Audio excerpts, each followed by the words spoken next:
इस कहानी के माध्यम से जानते हैं कि बुरे लोग सुखी और अच्छे लोग दुखी क्यों रहते हैं। अच्छे लोगों के साथ हमेशा बुरा क्यों होता है, वहीं जो लोग बुरे कर्म करते हैं और अज्ञान की राह पर होते हैं वो खुशहाल दिखते हैं। श्री कृष्ण ने इसका जवाब गीता में दिया है। आपने महसूस किया होगा कि जो लोग अच्छे कर्म करते हैं वो परेशान रहते हैं, वहीं जो बुरे कर्म करते हैं वो खुशी से रह रहे होते हैं। अच्छे कर्म करने वाले परेशान होते हैं कि आखिर उन्हें इतनी परीक्षा क्यों देनी पड़ रही है, जबकि जो अधर्म की राह में हैं वो खुश हैं और जिंदगी का आनंद उठा रहे हैं। अगर आपके मन में भी ये सवाल आया है तो आज हम आपको इसका जवाब देंगे। ये जवाब वो हैं जो भागवत गीता में लिखा है और श्री कृष्ण ने अर्जुन को जवाब दिया था। भगवत गीता में वर्णित कथा के अनुसार जब भी अर्जुन के मन में कोई दुविधा होती थी तो वो श्री कृष्ण के पास पहुंच जाते थे। एक बार की बात है, अर्जुन भगवान श्री कृष्ण के समीप आकर कहा कि वो दुविधा में हैं और इसका जवाब वो श्री कृष्ण से चाहते हैं। श्री कृष्ण ने पूछा कि क्या सवाल है। अर्जुन ने कहा, मुझे ये जानना है कि अच्छे लोगों के साथ हमेशा बुरा ही क्यों होता है, वहीं बुरे लोग खुशहाल दिखते हैं। अर्जुन के मुंह से ऐसी बातें सुनकर श्री कृष्ण मुस्कुराए और कहा, मनुष्य जैसा सोचता है और महसूस करता है वैसा कुछ नहीं होता है, बल्कि अज्ञानता की वजह से वो सच्चाई नहीं समझ पाता है। अर्जुन उनकी ये बात समझ नहीं पाए तो अर्जुन ने कहा, प्रभु मैं समझ नहीं पाया, थोड़ी सरल भाषा में समझाने का कृपा करें।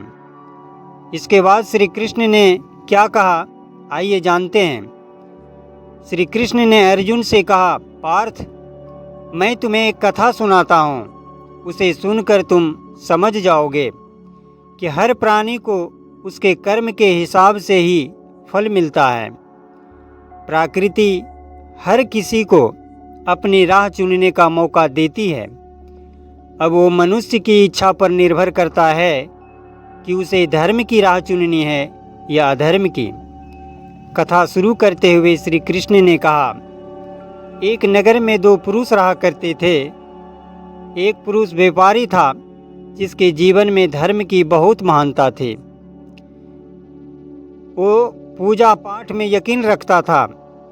वो हर रोज मंदिर जाता था और दान धर्म भी करता था और हर रोज भगवान की पूजा करता था। वहीं दूसरा पुरुष बिल्कुल विपरीत था। वो हर रोज मंदिर तो जाता था लेकिन पूजा करने नहीं, बल्कि मंदिर के बाहर से जूते चप्पल चुराने। उसे दान और धर्म से कोई लेना देना नहीं था।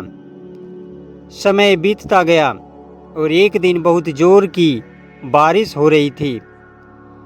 इस वजह से मंदिर में पुजारी के अलावा कोई नहीं था। ये बात जब दूसरे पुरुष को पता चली तो उसने कहा कि ये सही मौका है मंदिर का धन चुराने का। पंडित से नज़र बचाकर उसने मंदिर का सारा धन चुरा लिया। उसी समय धर्म कर्म में विश्वास रखने वाला व्यक्ति भी मंदिर पहुंचा। दुर्भाग्य से मंदिर के पुजारी ने उसे ही चोर समझ लिया और चिल्लाने लगे। वहाँ लोग एकत्र हो गए और उसे बहुत मारा। किसी तरह वो बचते बचाते वहाँ से निकला तो दुर्भाग्य ने उसका साथ वहाँ भी नहीं छोड़ा। मंदिर के बाहर वो एक गाड़ी से टकरा गया और घायल हो गया। फिर वो व्यापारी लंगड़ाते हुए घर जाने लगा तो रास्ते में उसकी मुलाकात उस पुरुष से हुई जिसने मंदिर से धन चुराया था। उसने कहा, आज तो मेरी किस्मत चमक गई, एक साथ इतना सारा धन मिल गया। ये सब देखकर उसे बहुत बुरा लगा और उसने अपने घर से भगवान की सारी तस्वीरें निकाल दी। कुछ सालों बाद दोनों पुरुषों की मृत्यु हो गई। मरने के बाद जब दोनों यमराज की सभा में पहुंचे और भले पुरुष ने दूसरे व्यक्ति को देखा तो उसे बहुत गुस्सा आया। उसने क्रोधित होकर यमराज से पूछ ही लिया, मैं तो हमेशा अच्छे कर्म करता था, दान में विश्वास रखता था, उसके बदले जीवन भर मुझे अपमान और दर्द ही मिला। और इस व्यक्ति को नोटों से भरी पोटली, आखिर ऐसा भेदभाव क्यों? इस पर यमराज ने कहा, पुत्र, तुम गलत समझ रहे हो। जिस दिन तुम्हारी गाड़ी से टक्कर हुई थी वो दिन तुम्हारे जीवन का आखिरी दिन था, परंतु तुम्हारे अच्छे कर्मों की वजह से तुम्हारी मौत सिर्फ एक छोटी सी चोट में बदल गई। तुम इस दुष्ट व्यक्ति के बारे में जानना चाहते हो।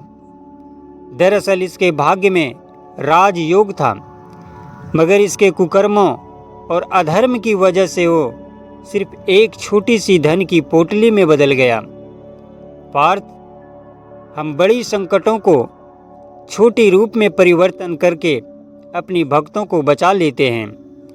कथा सुनाने के बाद श्री कृष्ण अर्जुन से कहते हैं, पार्थ, क्या अब तुम्हें तुम्हारे सवाल का जवाब मिल गया?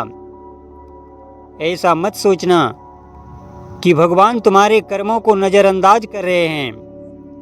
ये बिल्कुल भी सत्य नहीं है। भगवान हमें कब क्या किस रूप में दे रहा है मनुष्य को समझ में नहीं आता है, मगर आप अच्छे कर्म करते रहें तो भगवान की कृपा हमेशा बनी रहती है। इसलिए अपने अच्छे कर्मों को बदलना नहीं चाहिए, क्योंकि उसका फल हमें इसी जीवन में मिलता है। इसलिए मनुष्य का फर्ज है कि वो हमेशा अच्छे कर्म करते रहें, क्योंकि श्री कृष्ण ने गीता में भी बताया है कि किसी के द्वारा किया गया कर्म बेकार नहीं जाता है, चाहे वो अच्छा हो या बुरा। दोस्तों, हमेशा अच्छी कर्म करते रहें और ईश्वर पर अटूट विश्वास रखें।